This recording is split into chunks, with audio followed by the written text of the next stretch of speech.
আমি ঈশ্বর, আমি এই পৃথিবী সৃষ্টি করেছি, আর আমি এই পৃথিবীকে ধ্বংস করব। আমি চাইলেই কাউকে মেরে ফেলতে পারি, আবার আমার ইচ্ছেতেই কাউকে জীবিত করতে পারি। আমি ভগবান, আমি স্বয়ং শিব। না, এটা কোনো শিব পুরাণ কিংবা বিষ্ণু পুরাণের কথা নয়। অন্ধ্রপ্রদেশের 27 বছর বয়সী এক তরুণী আলেখ্যা নাইডু তার ছোট বোনকে ত্রিশূল দিয়ে করার পর তার মা বাবাকে উদ্দেশ্য করে এই কথাগুলো বলেছিল। শুনেই কেমন গায়ে কাঁটা দিয়ে উঠল না? কাঁটা দেওয়ারই কথা। আপনি জাস্ট একবার ভাবুন, হঠাৎ করে আপনাকে যদি কেউ এসে বলে আজকেই কলিযুগের শেষ দিন, কাল থেকে আবার নতুন যুগ শুরু হবে, আপনি এই কথা কখনো বিশ্বাস করবেন? বিশ্বাস তো অনেক দূরের কথা, আপনি ওই লোকটার সাথে আর জীবনে কোনোদিন কথা বলবেন? আমি তো অন্তত এরকম পাগল লোকের সাথে কোনোদিন কথা বলবো না। কিন্তু আপনি জানলে চমকে উঠবেন, আমাদের দেশে আজও এরকম ঘটনা ঘটে যেখানে একজন নিজেকে ভগবান বলে দাবি করে নিজের বোনকেই দিয়ে দেয়। এবং এটা কিন্তু খুব বেশি পুরনো ঘটনা নয়, এই মাত্র 4-5 বছর আগে, মানে 2021-এর ঘটনা।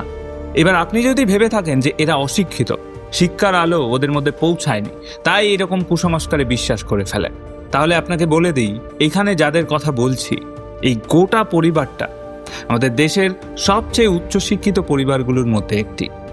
মা বাবা দুজনেই সায়েন্সে পিএইচডি হোল্ডার, বড় মেয়ে ফরেস্ট অফিসার, আর ছোট মেয়ে AR রহমান মিউজিক একাডেমিতে মিউজিক নিয়ে পড়াশোনা করত। তো আশা করি ভালো মতোই বুঝতে পারছেন এরা কেউই সমাজের পিছিয়ে পড়া মানুষ নয়, বরং ইন্ডিয়ার 90% পপুলেশনের থেকে অনেক বেশি প্রিভিলেজড, অনেক বেশি শিক্ষিত। এইবার নিশ্চয়ই জানতে ইচ্ছে করছে এইরকম একটা ফ্যামিলিতে এই ধরনের ঘটনা ঘটলো কিভাবে। তো চলুন আজকের ভিডিওতে সেটাই বলবো আপনাদের।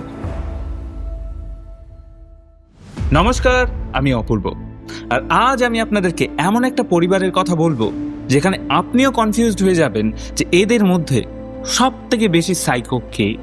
এই গোটা কেসটা শোনার পর আপনিও বসে ভাবতে বাধ্য হবেন যে এই খুনের পেছনে আসলে দায়ী কে, বোন নাকি মা নাকি বাবা। তাহলে চলুন আর দেরি না করে শুরু করা যাক আমাদের আজকের কেস, নাইডু ফ্যামিলি কেস।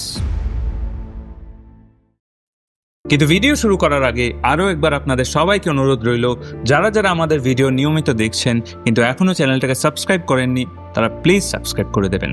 আমি এবং আমার টিম অনেক এফোর্ট দিয়ে কন্টেন্টগুলো বানাই এবং চেষ্টা করি আমাদের ভিডিওর মাধ্যমে যত বেশি থেকে বেশি ইনফরমেশন এবং এন্টারটেনমেন্ট আপনাদেরকে প্রোভাইড করা যায়। তাই আপনাদের একটা ছোট্ট ক্লিক আমাদের কাছে কিন্তু বিরাট বড় মোটিভেশন।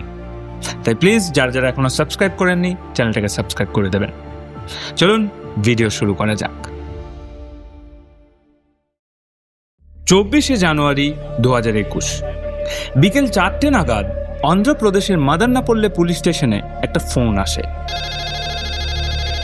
ফোনটা করা হয়েছিল ওই অঞ্চলেরই শিবনগর কলোনি নামক একটা জায়গা থেকে। ফোনটা তোলার সাথে সাথেই ফোনের ওপার থেকে একজন বলে উঠল, স্যার আপনারা তাড়াতাড়ি শিবনগর কলোনিতে চলে আসুন, এখানে নাইডু ফ্যামিলি সকাল থেকেই বাড়িতে কিছু পুজো আর্চা করছে, আর বাড়ির ভেতর থেকে খুব অদ্ভুত আওয়াজ হচ্ছে, আপনারা প্লিজ তাড়াতাড়ি আসুন। এবার পুলিশ প্রথম দিকে এই কথাটা শুনেও খুব একটা পাত্তা দিল না, কারণ এত বড় একটা অঞ্চল, তার অন্তর্গত এতগুলো কেস, এগুলো ছেড়ে এখন পুলিশ কার বাড়িতে কি পুজো হচ্ছে সেসব দেখতে যাবে। তাই স্বাভাবিকভাবেই পুলিশ স্টেশন থেকে বিষয়টা দেখছি বলেই কাটিয়ে দেওয়া হলো। তারপর পুলিশ স্টেশন থেকে এই বিষয়ে আর কোনো খোঁজ খবর নেওয়া হয়নি। এরপর সন্ধ্যেবেলা 7:30টার দিকে আরেকবার বেজে ওঠে পুলিশ স্টেশনের ল্যান্ডলাইন, আর এবার ফোনটা করেছিল জে নাইডু। আর এবার ফোনটা ধরার সঙ্গে সঙ্গেই জে নাইডু কাঁপা কাঁপা গলায় বলে ওঠেন, স্যার দয়া করে একবার শিবনগর কলোনিতে যান, আমার বন্ধু পুরুষোত্তমের মাথা খারাপ হয়ে গেছে, ও নাকি কিসব বলি টলি দেওয়ার কথা বলছে। আর এই কথাটা শোনা মাত্রই কান খাড়া হয়ে যায় পুলিশের। তখন তাদের মনে পড়ে যায় সকালেও ফোন করে কেউ কিসব পুজো আর্চার কথা বলেছিল, তো এই নিয়ে দ্বিতীয়বার। তাই পুলিশও আর বেশি দেরি না করে তড়িঘড়ি করে বেরিয়ে পড়ে শিবনগর কলোনির উদ্দেশ্যে। জে নাইডু দেওয়া অ্যাড্রেস ফলো করে পুলিশ কয়েক মিনিটের মধ্যেই গিয়ে পৌঁছায় পুরুষোত্তমের বাড়ি। বাড়ির গেটের সামনে বড় বড় করে লেখা ছিল কেমিস্ট পুরুষোত্তম নাইডু। পুলিশ শুনতে পায় বাড়ির ভেতর থেকে জোরে জোরে বেরিয়ে আসছে মন্ত্রোচ্চারণের আওয়াজ, আর তার সাথেই টুংটাং ঘন্টার আওয়াজ। পুলিশ সেখানে দাঁড়িয়ে অত বেশি না ভেবে কড়া নাড়তে শুরু করে দরজায়। কিন্তু বেশ কিছুক্ষণ ধরে দরজা ধাক্কানোর পরেও ভেতর থেকে কোনো রেসপন্স আসে না, এবং কোনো রেসপন্স না পেয়ে পুলিশ আরও জোরে দরজা ধাক্কা দিতে শুরু করে। কারণ এতক্ষণে পুলিশ বুঝে গেছিল বাড়ির ভেতরে নিশ্চয়ই অনেক বড় কিছু ঘটে গেছে। তো দ্বিতীয়বার ধাক্কা দেওয়ার কিছুক্ষণ পরেই দরজা খুলে দেয় পুরুষোত্তম নাইডু, এবং দরজা খোলার সাথে সাথেই বাড়ির ভেতরে ঢুকে পড়ে পুলিশ। এবং বাড়ির ভেতরে ঢুকেই পুলিশ দেখে ঘরের চারিদিকে ছড়িয়ে ছিটিয়ে আছে নারকেল, চাল, সিঁদুর, ফুল, আরও পুজোর নানান সরঞ্জাম। পুলিশ এই সমস্ত জিনিস দেখে ভাবে এটা হয়তো কোনো কালো জাদু রিলেটেড কেস, কিন্তু এই কেসের ভিত ছিল আরও গভীরে, আর এটা পুলিশ আগামী কয়েক মুহূর্তের মধ্যেই বুঝে গিয়েছিল। অন্যদিকে এই যে পুলিশ দুম করে বাড়ির ভেতর ঢুকে পড়েছে, সেটা দেখেও পুরুষোত্তম নাইডু কোনো প্রতিবাদ করেন না, শুধু একটাই কথা বলতে থাকেন, আপনারা প্লিজ জুতো খুলে আসুন, এটা ভগবান শিবের জায়গা, জুতো পরে ভেতরে ঢুকলে ভগবান শিব রাগ করে এই জায়গা ছেড়ে চলে যাবেন। একদম ধীর স্থির গলায় পুলিশের কাছে আবেদন জানাচ্ছিল পুরুষোত্তম নাইডু। কিন্তু এর মধ্যেই মন্ত্রোচ্চারণ থামিয়ে পুজোর ঘর থেকে বেরিয়ে এলেন পুরুষোত্তমের স্ত্রী পদ্মজা নাইডু। এবং পদ্মজা নাইডু পুজোর ঘর থেকে বেরিয়ে এই পুলিশদের দেখে একদম তীত বিরক্ত হয়ে যান। তিনি চিৎকার করে বলেন, এক্ষুনি আমাদের বাড়ি থেকে বেরিয়ে যান, আপনারা এখানে থাকলে আমি আমার মেয়েকে বাঁচাতে পারবো না, আপনারা কাল সকালে আসুন, যখন আমার মেয়েরা আবার নতুন করে জন্ম নেবে, তখন আমি আপনাদের সব প্রশ্নের উত্তর দেব। এবার পদ্মজার এই কথা শুনে পুলিশ জোরপূর্বক ঠাকুর ঘরে ঢুকে পড়ে, এবং ঠাকুর ঘরে ঢুকে তারা যে দৃশ্য দেখতে পায় সেটা দেখার জন্য প্রস্তুত ছিল না কেউই। ঠাকুর ঘরের একদম সামনেই পড়ে আছে একটি মেয়ের নিথর দেহ। দেখে মনে হচ্ছে মাত্র কয়েক ঘন্টা আগেই দেহ থেকে প্রাণ বেরিয়েছে, কারণ তখনও ঠাকুর ঘরের মেঝেতে ছড়িয়ে থাকা রক্ত ছিটেফোঁটো টাটকা। পুলিশ বডিটার কাছে গিয়ে দেখে বডিটার মাথায় কোনো চুল নেই, মানে করার আগে তাকে ন্যাড়া করা হয়েছিল। তারপর মাথার ডান পাশে ত্রিফলা কোনো ধারালো বস্তু দিয়ে আঘাত করা হয়েছে, আর এটা শুধু একবার নয় বরং বারংবার আঘাত করা হয়েছে। মাথায় বসানো প্রত্যেকটা এতটাই ভয়ঙ্কর ছিল যে ওই তরুণীর মুখের বেশ খানিকটা অংশ আছে, এবং ওই ডেড বডিটা দেখলে যে কোনো বাচ্চাও বলে দেবে যে কতটা পরিমাণ হয়েছে ওই তরুণীকে। কিন্তু এর থেকে অদ্ভুত বিষয় কি জানেন, ফেলার পর মেয়েটাকে ঠাকুর ঘরে শুইয়ে চলছিল পুজো। মেয়েটির কপালে লাগানো হয়েছিল সিঁদুর, তারপর মেয়েটির মাথার দুপাশে নারকেল আর ছড়িয়ে ছিটিয়ে থাকা চাল দেখে পুলিশ বেশ ভালো মতোই বুঝতে পারছিল মৃত্যুর পর কোনো বিশেষ ধরনের পালন হচ্ছে এই বডিটার সাথে। আর এই যে একটু আগেই পদ্মজা বলল কাল সকালেই আবার ওর মেয়েদের নাকি জন্ম হবে, সেটাই বা কিভাবে সম্ভব? এই বিষয়টা জানতে গেলে আপনাকে নাইডু ফ্যামিলির ব্যাপারে একটু গভীরে গিয়ে জানতে হবে। আমাদের দেশের আর 5টা মিডল ক্লাস ফ্যামিলির মতোই নাইডু ফ্যামিলিও বেশ হাসি খুশি একটা পরিবার ছিল। এই ফ্যামিলিতে থাকতো মোট 4 জন। বাড়ির সব থেকে বড়, সবার সিনিয়র ছিলেন 55 বছর বয়সী পুরুষোত্তম নাইডু। কেমিস্ট্রিতে একজন পিএইচডি হোল্ডার পুরুষোত্তম নাইডু হলেন মদনপল্লী ওমেন ডিগ্রি কলেজের অ্যাসিস্ট্যান্ট কেমিস্ট্রি টিচার, যার জন্য শিবনগর কলোনির মানুষজন ওনাকে বেশ সম্মান করতেন। তারপরেই আসেন পুরুষোত্তমের স্ত্রী পদ্মজা নাইডু। পদ্মজা নাইডুর বয়স 50 বছর। যেসব ছেলেমেয়েরা জেইর প্রিপারেশন নিত তাদেরকে কোচিং দিত পদ্মজা। তার সাথে সাথে উনিও ম্যাথামেটিক্সে গোল্ড মেডেলিস্ট। তো আশা করি বুঝতেই পারছেন যে বাড়িতে বিজ্ঞানের দুজন এত বড় বিদ্যার্থী থাকে, এত শিক্ষিত দুজন মানুষ থাকে, সেই বাড়ির পরিবেশটা ঠিক কেমন হতে পারে। পদ্মজা এবং পুরুষোত্তমের 2 মেয়ে, আর যেহেতু তাদের সমাজে এত ভালো ডাক নাম, তাই সন্তানদের নিয়ে একটু বেশি স্ট্রিক্ট ছিলেন দুজন। ক্লাস 12 পর্যন্ত নিজের সন্তানদেরকে সঠিক শিক্ষা এবং উপযুক্ত শাসন দিয়েই মানুষ করেছিলেন। কিন্তু ক্লাস 12-এর পর নিজের মেয়েদেরকে নিজের ইচ্ছে মতোই কেরিয়ার বেছে নিতে বলেন। এর থেকে বোঝা যায় তারা ভাবনা চিন্তার দিক থেকেও কতটা ওপেন মাইন্ডেড। তাদের 22 বছর বয়সী ছোট্ট মেয়ে সাই দিব্যা চেন্নাইয়ে এআর রহমান মিউজিক্যাল একাডেমিতে মিউজিক নিয়ে পড়াশোনা করত। আর পুরুষোত্তমের বড় মেয়ে 27 বছর বয়সী আলেখ্যা নাইডু তার পড়াশোনা শেষ করে ভোপালে ফরেস্ট অফিসার হিসেবে নিযুক্ত হয়েছিল। একটা ভালো জব, সেটেলড লাইফ, সবই ঠিকঠাক যাচ্ছিল। কিন্তু তারপর হঠাৎ করেই গোটা দেশ জুড়ে শুরু হয়ে গেল লকডাউন। আর এই লকডাউনের জন্য নিজেদের সমস্ত কাজ ছেড়ে ছুড়ে বাড়ি ফিরে আসতে হয় সাই দিব্যা এবং আলেখ্যাকে। আর তাদের এই বাড়ি ফিরে আসা থেকেই শুরু হয় এই গল্পের সবথেকে ভয়ানক অধ্যায়। এই ঘটনাটা যখন ঘটে তার ঠিক 6 মাস আগেই পাশান্তনগর কলোনি থেকে শিবনগর কলোনিতে নিজেদের নতুন বাড়িতে শিফট করেছিল এই নাইডু পরিবার। কলোনির সবাই নতুন প্রতিবেশী নিয়ে বেশ খুশি ছিল, কিন্তু কিছুদিন পরেই প্রতিবেশীরা বুঝতে পারে এই নাইডু পরিবার এই কলোনির আর 5টা পরিবারের মতো নয়। এই বাড়ির সবাই কেমন যেন একটা ঘর কোনো, কেউই সেরকম একটা বাইরে যায় না, কারোর সাথে ঠিকমতো কথা বলে না, তারা সবসময় নিজেদের মতোই থাকে। মাঝে মধ্যে পুরুষোত্তম শুধুমাত্র বাড়ির দরকারি জিনিসপত্র নিয়ে আসার জন্য বের হয়। তাদের দেখে মনে হয় তারা যেন নিজেরাই এই বাড়িটার মধ্যে তাদেরকে বদ্ধ করে রেখেছিল। আর প্রতিবেশীদের কথা অনুযায়ী এই বাড়িটার ভেতর থেকে নাকি প্রায় সারাদিনই কোনো না কোনো পুজো আর্চা নয়তো ঘন্টার আওয়াজ পেত প্রতিবেশীরা। যাই হোক, কার বাড়িতে কে কখন পুজো করবে না কি করবে সেটা তো অন্য কেউ ডিসাইড করে দিতে পারে না, তাই প্রতিবেশীরাও এই ব্যাপারটা নিয়ে খুব বেশি মাথা ঘামালো না। কিন্তু এদিকে লকডাউনের সময় আলেখ্যা যখন বাড়ি ফিরে আসে তখন সে একটু অদ্ভুত আচরণ করতে শুরু করে।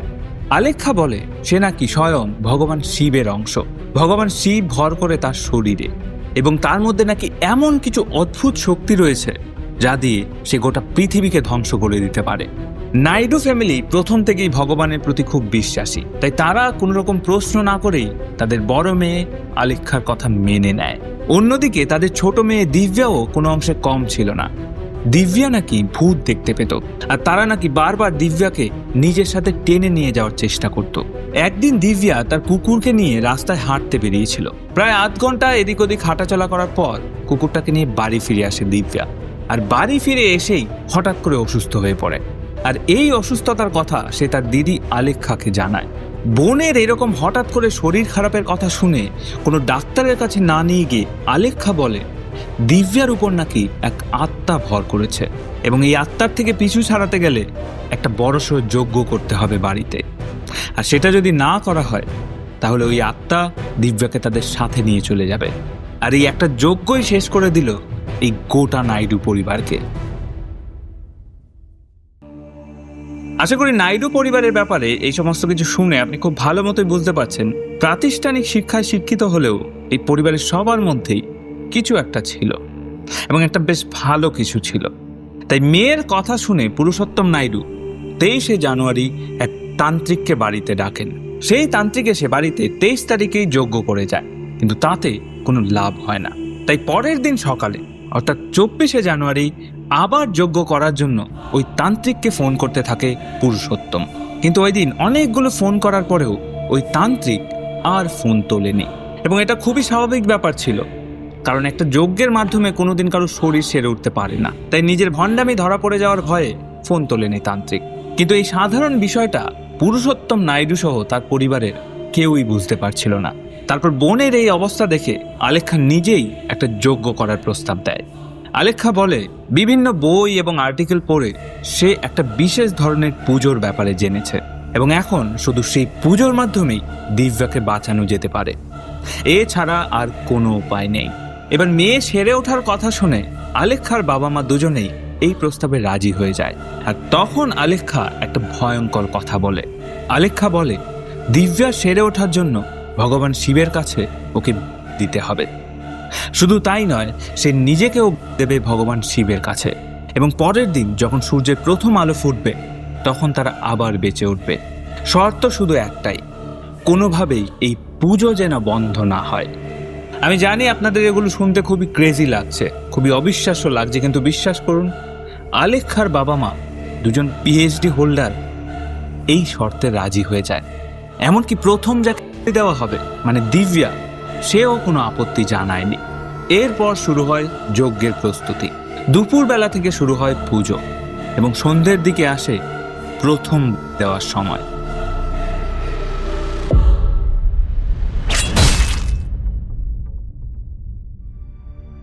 কাজটা করার সময় আলেখ্যা পুরুষোত্তমকে জোরে জোরে একটা ঘন্টা বাজাতে বলে, যাতে বাইরে থেকে কেউ কোনো আওয়াজ না শুনতে পায়, কারণ আওয়াজ শুনতে পেলেই কেউ না কেউ ভেতরে চলে এসে তাদের এই পুজো বন্ধ করে দিতে পারে। একটানা 4 ঘন্টা ধরে বাজতে থাকে সেই ঘন্টা। হ্যাঁ, ঠিকই শুনেছেন, 4 ঘন্টা ধরে একটু একটু করতে হয় দিব্যাকে। দিব্যা যখন তার শেষ নিঃশ্বাস ত্যাগ করে তখন আলেখ্যা তার মা বাবাকে বলে এবার বোন শিবের কাছে চলে গেছে, কাল সকালে আবার ও একটা পবিত্র মন নিয়ে এই শরীরে ফিরে আসবে। যাই হোক, দিব্যাকে বলি দেওয়ার পর এবার পালা ছিল আলেখ্যার নিচে। সে তার মা পদ্মজা নাইডুকে বলেন তাকে এমনভাবে আঘাত দিতে যেন তার সমস্ত পাপ মুছে যায়। এবার মেয়েকে কথা শুনে পদ্মজা নাইডু একটু ঘাবড়ে যান, আর ওই মুহূর্তে মাকে পিছিয়ে যেতে দেখে আলেখ্যা বলে ওঠে, তুমি যদি এখন এটা না করো তাহলে দিব্যা কোনোদিন ফিরে আসবে না, আর আমরাও কোনোদিন পাপ মুক্ত হব না। মেয়ের মুখে এই কথা শুনে বেশি ভাবনা চিন্তা না করেই এগিয়ে যায় পদ্মজা নাইডু এবং একটা ডাম্বেল নিয়ে সজোরে আঘাত করে আলেখ্যার মাথায়। এবার এই সমস্ত কিছু নিজের চোখের সামনে ঘটতে দেখে একটু ভয় পেয়ে যান পুরুষোত্তম নাইডু। তাই সে তার এক বন্ধু জে নাইডুকে ফোন করে বলেন তারা এক কঠিন পুজোয় বসেছে, যেখানে তাকে তার 2 মেয়েকে বলি দিতে হয়েছে।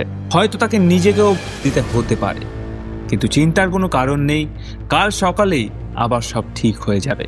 কিন্তু পুরুষোত্তম যদি কোনোভাবে কাল সকালে ফিরতে না পারে তাহলে যে যেন তার মেয়েদের খেয়াল রাখেন। এবার বন্ধুর মুখে এরকম অদ্ভুত কথা শুনে জে নাইডু ফোন করে দেয় থানায়, আর সেখান থেকেই পুলিশ এসে জানতে পারে এই কেসটার ব্যাপারে। পুলিশ নাইডুর বাড়িতে পৌঁছে দেখেন ঠাকুর ঘরে তখনও নিথর হয়ে পড়ে আছে দিব্যার বডি, আর তার বডির উপর পড়ে আছে আলেখ্যার বডি। মুখ তখন পুরোপুরি থ্যাত, তাকে দেখে চেনার উপায় নেই যে এটা আলেখ্যা।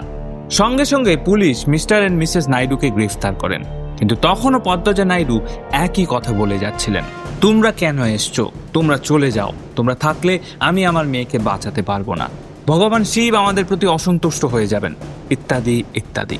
অপরদিকে যখন পুরুষোত্তমকে পুলিশ জিজ্ঞেস করে যে আপনি কেন এরকমটা করলেন, তখন তিনি বলেন ওদের পাপ থেকে মুক্তি দেওয়ার জন্য। আমার মেয়েদের শরীরে কিছু পাপী আত্মা চলে এসেছিল, আর আজ 24শে জানুয়ারি কলিযুগের শেষ দিন। কাল সূর্যোদয়ের সাথে সাথেই আবার শুরু হবে সত্যযুগ, আবার এক পবিত্র আত্মা নিয়ে ফিরে আসবে তাদের মেয়ে। পুরুষোত্তমের মুখে এরকম স্টেটমেন্ট শুনে পুলিশ খুব ভালো মতোই বুঝতে পারে এই নাইডু ফ্যামিলির সবারই কোনো না কোনো গুরুতর মানসিক রোগ রয়েছে। যাই হোক, তো এরপর 27শে জানুয়ারি 2021-এ সেশন কোর্টে নিয়ে যাওয়া হয় পদ্মজা নাইডু এবং পুরুষোত্তম নাইডুকে, এবং সেশন কোর্ট তখন 40 দিনের জন্য দুজনকে রিমান্ডে রাখার নির্দেশ দেয়। কিন্তু যেহেতু সেই সময় গোটা দেশব্যাপী করোনা চলছিল, তাই দুজনকেই সবার আগে নিয়ে যাওয়া হয় করোনা টেস্ট করানোর জন্য।